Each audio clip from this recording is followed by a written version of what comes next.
Hi, this is Joe Ziemba, the host of When Football Was Football here on the Sports History Network.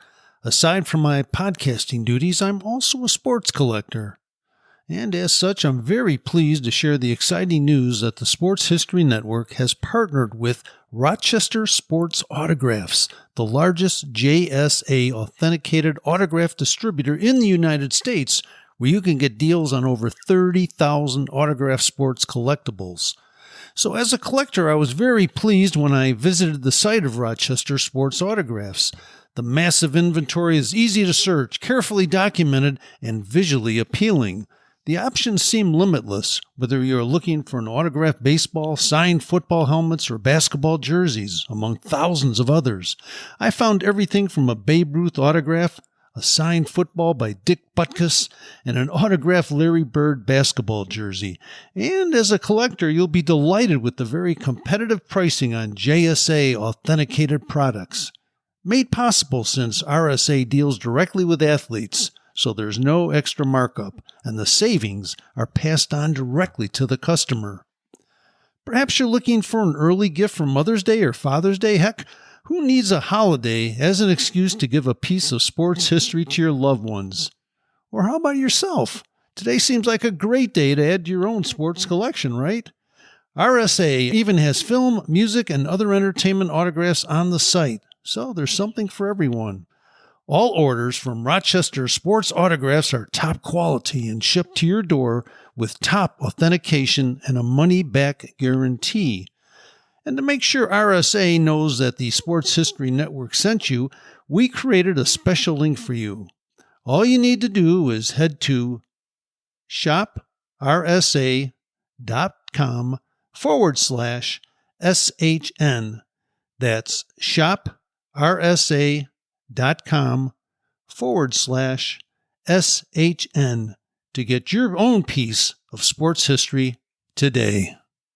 Now it's time to take a sports break, a look at sports history on a daily basis. Hello, my friends of sports history. This is Darren Hayes of the Sports Jersey Dispatch podcast. Welcome once again to the Pig Pen for your sports break for this April 12th edition, as we'll talk about some of the greatest events and people and sports and athletic history associated with April 12th. And we'll get to that in just a moment. But before we do, let's make sure you know about our social media presence. We are on Twitter at Pigskin Dispatch, and the Pig Pen Sports Hub will pop up. And that's us. That's us. Sports Break, your Sports Jersey Dispatch, your Pigskin Dispatch, and everything in between, as we try to bring you some of the great things on social media there. So make sure you give us a follow there. We certainly appreciate it. And also follow us on Facebook. We are at Pigskin Dispatch, and we'd love to talk to you. Now let's get into our football history headlines for the day from Pigskin Dispatch. And we'll start off on April 12th, 1940. And the NFL had a rules revision that came out this day. It was the reduction in the penalty of clipping. Now, according to the footballzebras.com website, up until then, 1940, the offense might as well have given the ball to the defense immediately if they got flagged for a clip, which was a block in the back anywhere at that point in time. But before 1940, a clipping penalty was a 25-yard penalty from the spot of the foul. You know, today, clipping is a 15-yard penalty, but it's a block in the back below the waist. A block in the back is a 10-yard penalty. That's when it's clearly in the back above the waist. So they've tamed that down just a little bit, made it a little bit more punishment for the crime, as we say, and did a really nice job at doing that. And we have a few Hall of Fame football birthdays for this day. April 12th, 1870 in Fort Barracones, Florida. That marks the birth of Winchester Osgood, who played halfback for Cornell University from 1888 to 1889, and again came back in 1891 to 1892, and also played for the Penn Quakers in 1893 and 1894. Remember, the restrictions on participation and eligibility were a little bit different in college football back then in the end of the 19th century. Now, he had a great record at both schools. The Cornell Big Red was 28-8 when he played there, and the Penn Quakers, they went 24-3 as him as a teammate. So quite a great collegiate career. And, can't get much better than Winchester Osgood. As a matter of fact, the College Football Hall of Fame inducted him in their museum in 1970. We got plenty more on this gentleman on Pigskin Dispatch for this April 12th edition. Also on April 12th, Mike Garrett was born April 12, 1944, and you might remember him. He was Southern Cal's bell cow halfback in the area of 1963 to 1965. He was born on this day. He was quite the player. He ended up scoring 30 touchdowns, but besides his rushing games, he was also very versatile. He was one of those, gadget backs that could do it just about anything. In his career, he caught 36 passes, returned 43 punts, and returned 30 kickoffs, and even threw 6 forward passes. Quite a player in Mike Garrett. Now, he was inducted in the College Football Hall of Fame in 1985, and after he graduated college, he played in the NFL for the Kansas City Chiefs and San Diego Chargers, a little bit in the AFL, a little bit in the NFL, 1966 to 1973, and he was an all-pro halfback in the NFL. April 12, 1966, in Hollywood, Florida, Lorenzo White, the standout Michigan State Spartan running back from 1984 through the 1987 season, was born. Now, Lorenzo rewrote the school and Big Ten Conference record books and remains the Spartans' all-time leading rusher even to this day. And quite a remarkable back he was. He had 23 100-yard rushing games during college and 43 rushing touchdowns. Some more great information on him on Pigskin Dispatch for this April 12th, and make sure you check that out. He ended up going in the College Football Hall of Fame in 1987, and after college, he ended up playing in the NFL for the Houston Oilers and a little bit with the Cleveland Browns after a Pro Bowl season in 1982. With the Oilers. So just some great things we have over there on Pigskin Dispatch. Now, before we get into some of the other history, let's go into our friend Jay Daniel and his 80sbaseball.com website, where he graciously lets us talk about some of the things he posts on his dailies, which are quite remarkable, complete with photos, usually a great baseball card from the era of the 1980s. And Jay celebrates 80s baseball in such great fashion, and get to share a little bit with you today here. First of all, we have a few birthdays for April 12th, and among them are Charlie Lau, who was born this day in 1933. He was a big factor in George Brett becoming the hitter he did for the Royals. And also Mike McFarland, who played in 1987, 1988, was born in this day, April 12th. Also, April 12th birthdays are Jose Alvarez, played with the Braves for quite a while, but a whole decade of the 80s, and Bill Lindsay, who ended up playing for the Chicago White Sox during those 1980 seasons. They had some big signings on this day. April 12, 1988, the Orioles signed Tito Landrum as a free agent, and he didn't have a great season after that, but great signing none the least. And a major league debut in 1980 on April 12th for Bruce Hurst, who made his debut. It didn't go so well, as he surrendered 5 runs in 1 inning to his opponent, the Brewers, that day. Check more out on 80sbaseball.com, and not only dailies, but Jay has some great items and great articles that he posts over there as well. Great reading for any time for you, so 80sbaseball.com.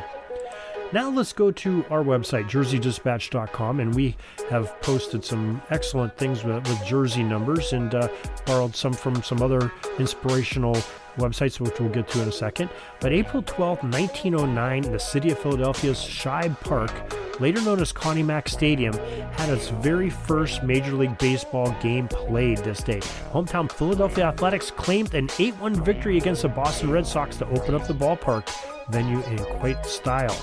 On April 12, 1970, the New York Yankees dedicated plaques to a couple of their former stars. Number 7, Mickey Mantle, and Joe DiMaggio's number 5 were celebrated that day. Now, one of those inspirational websites is NBA.com, and we're going to share a few items that they share with us for April 12th on NBA.com. You can find this. April 12th, 1954, the Minneapolis Lakers became the first team to win 3 NBA titles in a row by defeating the Syracuse Nationals 87-80 in Game 7 of the 1954 NBA playoffs, the first three-peat in NBA history. A few years later, April 12, 1958, number 9, Bob Pettit scored 50 points as the St. Louis Hawks, who missed the championship by a whisker just a year earlier, beat the Boston Celtics 110-109 in a thriller of Game 6 in the 1958 NBA Finals to dethrone the Celtics as the NBA champions. Wow, what a way to win with 1 point in that Game 6. April 12, 1996, Indiana's number 31, Reggie Miller, hit 6 of 11 attempts from three-point range during the Pacers' 111-101 road win at Orlando, becoming the second player in NBA history to reach 1,200 career 33-pointers. Wow. That's just amazing. 1,200 three-pointers. Amazing. NBA.com is where we got that from.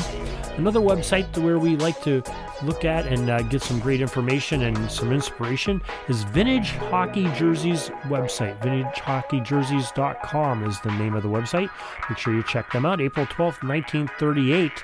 The Chicago Blackhawks defeated the Toronto Maple Leafs 4-1 in Game 4 of the Stanley Cup Finals to win the 1938 Stanley Cup Championship. 8 American-born players skated for Chicago, which was sort of unprecedented at that time, as they won their second Stanley Cup. April 12, 1960, the Montreal Canadiens defeated the Toronto Maple Leafs 5-2 in Game 3 of the Stanley Cup Finals with number 9, Maurice Richard, scoring his 82nd National Hockey League playoff goal. This was the last playoff goal of the Rockets' brilliant career. April 12, 1992, the St. Louis Blues number 16 star Brett Hull became the third fastest 300-goal scorer in NHL history, right after number 99 Wayne Gretzky and number 66 Mario Lemieux, scoring his 500th career point in a 1-1 tie as the St. Louis Blues and the Minnesota North Stars skated to that draw. And that is some great sports history from VintageHockeyJerseys.com.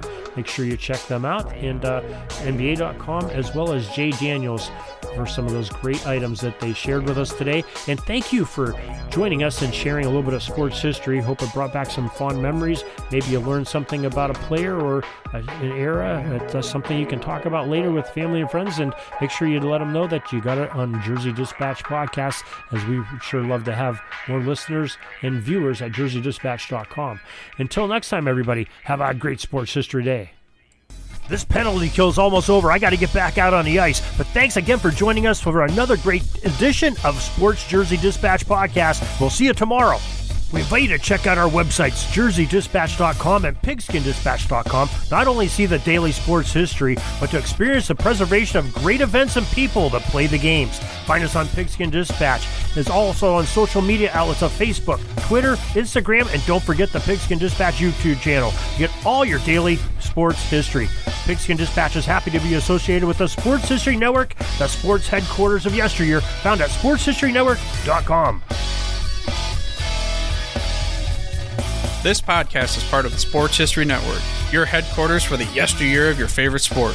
You can learn more at SportsHistoryNetwork.com.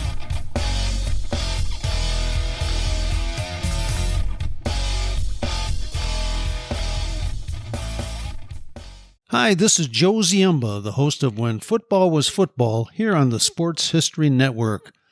I'm very pleased to announce that I will be partnering with the Sports History Network to give away 2 copies of my latest book called Bears vs. Cardinals, the NFL's Oldest Rivalry. To enter, just head over to the following link, sportshistorynetwork.com/giveaways. We hope you'll enjoy the numerous stories in the book, which is largely based on the newly released Dutch Sterneman collection at the Pro Football Hall of Fame. Dutch was the co-owner of the early Chicago Bears with George Halas and kept correspondence, financial records, and scouting reports, which now allow us to peek into the management of an NFL club during the first few years of the league's existence. Along the way, we'll meet unusual gridiron characters from years gone by, including a quarterback who could throw the ball farther behind his back than he could throwing it forward, a Bears lineman who was such a good tavern fighter that he decided to enter the boxing universe, and a Cardinals halfback who gave up the NFL rushing title by deciding to not show up for his team's final game of the season. And can we forget the time the Al Capone mob interrupted a Bears-Cardinals game? The new book was fun to research, and I hope you will enter our free contest today. Once the winners are selected, we'll be in touch regarding shipping as well as to inscribe the book personally for you. This might make a perfect gift for Mother's or Father's Day, or simply add it to your own personal collection. Once again, enter by visiting sportshistorynetwork.com/giveaways. Thank you and good luck.